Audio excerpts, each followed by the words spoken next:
Mayong adlaw sa inyong tanan. Magandang araw po sa inyo dyan sa Tulunan, North Cotabato. Binabati ko po ang buong Mindanao Aguila Guardians International Brotherhood Incorporated sa inyong pangalawang anibersaryo. Sa 2 taon ng inyong pagkabuo, hindi matatawaran ang malasakit at pagkakaisa na ipinamalas ninyo sa inyong hanay at sa inyong mga komunidad. Napakahalaga ng ginagampanan ninyong papel bilang mga tagapagtaguyod ng kaayusan at malasakit sa kapwa. Sa panahon ngayon, kung kailan maraming pagsubok na kinakaharap ang ating bayan, mas lalong kailangang palakasin ang mga samahang tunay na naglilingkod sa masa, tahimik, tapat at buo ang loob. Bilang inyong kapwa Mindanawan, ramdam ko ang bigat ng responsibilidad at sakripisyo ng bawat kasapi ng Aguila Guardians. Ang serbisyo na hindi naghahanap ng kapalit. Yan ang tunay na diwa ng pagkakapatiran.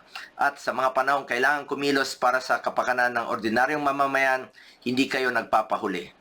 As your senator, I have authored 16 laws. I have principally sponsored 82 laws, including 80 laws for the establishment and upgrade of public hospitals.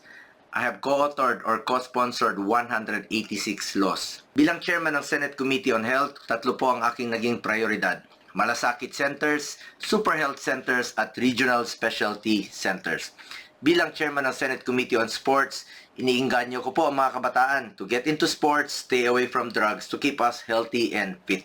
Isa po ako sa author at co-sponsor ng National Academy of Sports kung saan po'y pwede na mag-aral at the same time mag-training ang student-athlete.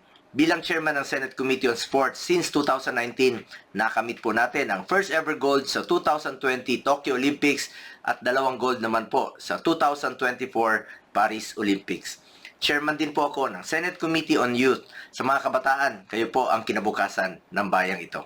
Nandirito lamang po ang inyong Senator Kuya Bongo na handang magserbisyo po sa inyo lahat sa abot ng aking makakaya dahil bisyo ko po ang magserbisyo sa ating mga kababayang Pilipino at naniniwala po ako na ang serbisyo sa tao ay serbisyo po yan sa Diyos.